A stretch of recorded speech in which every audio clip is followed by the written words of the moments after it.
English grammar पढ़ने वाले सभी विद्यार्थियों को पुनः मेरे यूट्यूब चैनल में वेलकम है। आज हम लोग यहाँ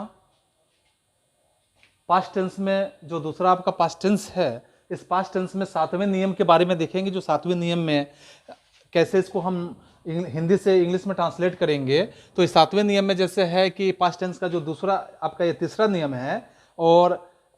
इंग्लिश ट्रांसलेशन का जो नियम के रूप में देखेंगे तो इस 7वां नियम के रूप में है। इसका नाम है पास्ट परफेक्ट टेंस का ट्रांसलेशन बनाने का नियम। तो इसमें सबसे पहले हम क्या करेंगे कि इसमें आई रहेगा, वी रहेगा, यू रहेगा और दे रहेगा। तो आई, वी, यू, दे तथा ही, शीट या कोई भी नाम रहेगा, तथा ही, शी, इट या कोई भी नाम सभी के साथ हम क्या करेंगे, तो सभी के साथ यहां एक्सक्लूसिव वर्ब के रूप में आप सभी के साथ यहां हैड का प्रयोग करेंगे। सभी के साथ हैड लगेगा और सभी का मुख्य क्रिया,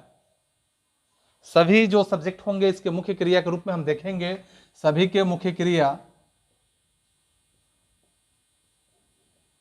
में तीसरा रूप जोड़ दिया जाएगा। तीसरा रूप समझ रहे हैं, जो इसके पहले प्रेजेंट टेंस में आप लोगों को वर्णन करके दिखाया गया था कि तीसरा रूप जोड़ दिया जाएगा, जिसको हम तीसरा रूप में क्या कहते हैं, V3 भी कहते हैं। तो इसके पहचान हम कैसे समझेंगे कि हम इसी नियम पे इसको सॉल्व करेंगे, इसी नियम पे हम ट्रांसलेट करेंगे। इसको समझने के लिए सबसे पहले इसके पहचान को समझेंगे कि पहचान जो वाक्य के अंत में आप देखेंगे कि चुका था, चुकी थी, चुके थे, आ था, ई थी, ए थे आदि ऐसे जो वाक्य के अंत में शब्द आएंगे तो हम समझेंगे कि इसी नियम पे इसको हम ट्रांसलेट करेंगे। इसके साथ साथ इसको आसान करने के लिए हम स्ट्रक्चर के रूप में भी इसको समझ सकते हैं। स्ट्रक्चर में अगर देखते हैं इसको कि स्ट्रक्चर के आधार पर कैसे इसको हम सॉल्व करेंगे, तो सबसे पहले हम सब्जेक्ट का इस्तेमाल करेंगे, उसके बाद हम हैड का इस्तेमाल करेंगे, उसके बाद हम V3 का इस्तेमाल करेंगे, इसके बाद यहाँ हम ऑब्जेक्ट का इस्तेमाल करेंगे, उसके बाद अदर वर्ड्स यानी कि बाकी जो भी वर्ड्स आएंगे उसका इस्तेमाल करेंगे, और वाक्य के अंत में फुल स्टॉप का इस्तेमाल करेंगे। जैसे अगर हम एग्जाम्पल में लेते हैं कि वह गीत गा चुकी थी, वह गीत गा चुकी थी, तो देख रहे हैं यहाँ कि वाक्य के अंत में यहाँ चुका था, चुकी थी आ गया। तो चुकी थी है तो इसका मतलब है कि हम इसी नियम पे इसका ट्रांसलेट करेंगे। तो यहाँ वह का क्या हो गया, तो वह गीत गा चुकी थी तो वह महिला है, तो सी। और सबके साथ यहाँ स्ट्रक्चर में भी देखिए कि हेड का इस्तेमाल करेंगे, तो हेड का इस्तेमाल किए हैड। गाना का सिंग होता है, और सिंग का जैसे हम V3 का इस्तेमाल करेंगे तो सॉन्ग हो जाएगा, और उसके बाद गीत का क्या हो जाए तो सॉन्ग हो जाएगा, शी हैड सॉन्ग सॉन्ग। तो इस तरह हम ट्रांसलेट कर सकते हैं। पुनः अगर हम इसी को हम दूसरे अलग अलग सेंटेंस के रूप में देखेंगे कि मैं आपको बुला चुका था, आई हैड कॉल्ड यू, वह स्नान किया था, ही हैड बात समझ रहे हैं यहाँ। तो ऐसे ही हम सेंटेंस का इस्तेमाल करेंगे। अब इसी को अगर हम यहाँ अफर्मेटिव के बाद निगेटिव में देखते हैं, निगेटिव के रूल के आधार पर देखते हैं, तो हम पाएंगे यहाँ निगेटिव के रूल के आधार पर कि जैसे हम निगेटिव इसका इस्तेमाल करेंगे तो नकारात्मक यानी कि नट का इस्तेमाल कर लेंगे, यानी कि इसका स्ट्रक्चर के रूप में हम देखेंगे सब्जेक्ट प्लस हैड का इस्तेमाल करेंगे, इसके बाद नट का इस्तेमाल करेंगे, फिर यहाँ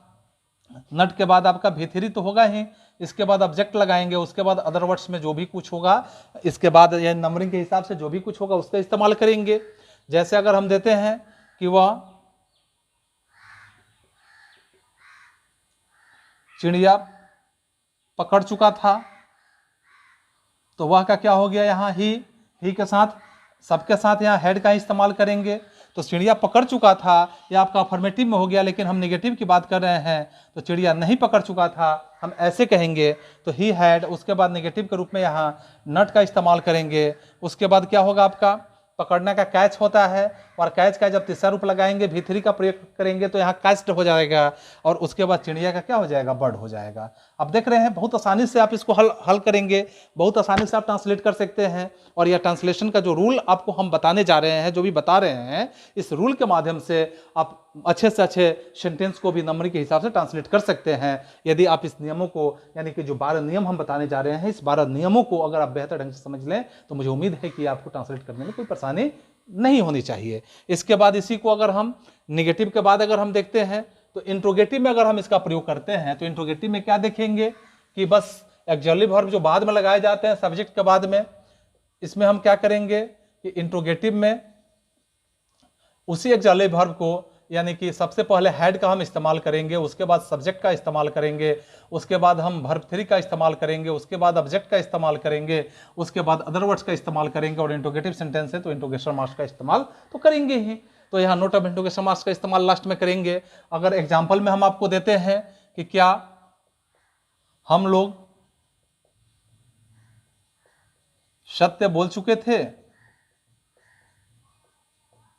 क्या हम लोग सत्य बोल चुके थे, नोट ऑफ इंट्रोगेशन मार्क्स का इस्तेमाल हुआ। तो क्या हम लोग यानी कि यहाँ क्या लगा, सबसे पहले हेड का इस्तेमाल किए, इसके बाद हम लोग है तो वी का इस्तेमाल करेंगे, उसके बाद यहाँ V3 है तो बोलना का स्पीक होता है और इसका तीसरा रूप यानी V3 लगाएंगे तो स्पोकन हो जाएगा। और इसके बाद यहाँ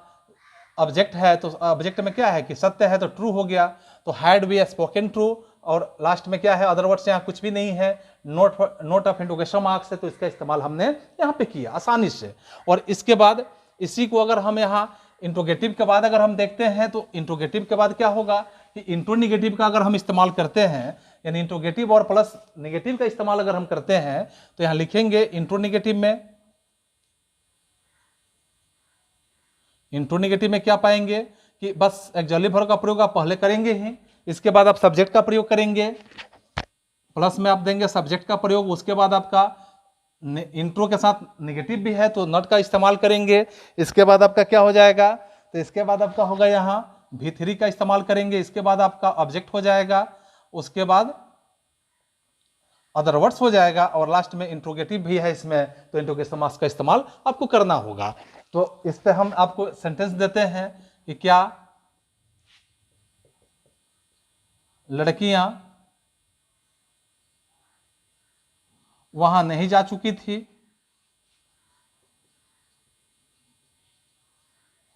क्या लड़कियां वहां नहीं जा चुकी थी। तो सबके साथ हम हेड का इस्तेमाल पहले करेंगे ही, हेड, लड़कियां हैं तो गर्ल्स कर लिए,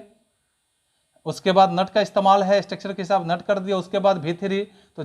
वहां जाना का क्या हो जाएगा,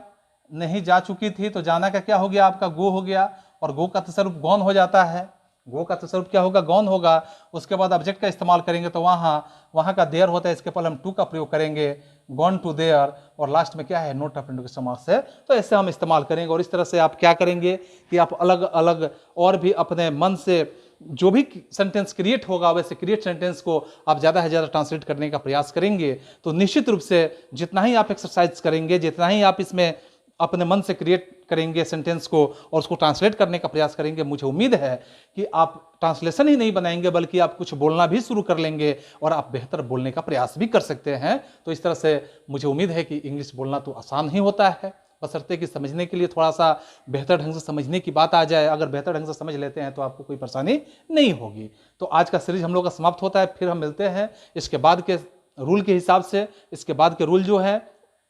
उसके साथ हम मिलेंगे अगले सीरीज में। तब तक आप सभी को एक बार पुनः धन्यवाद, गुड बाय।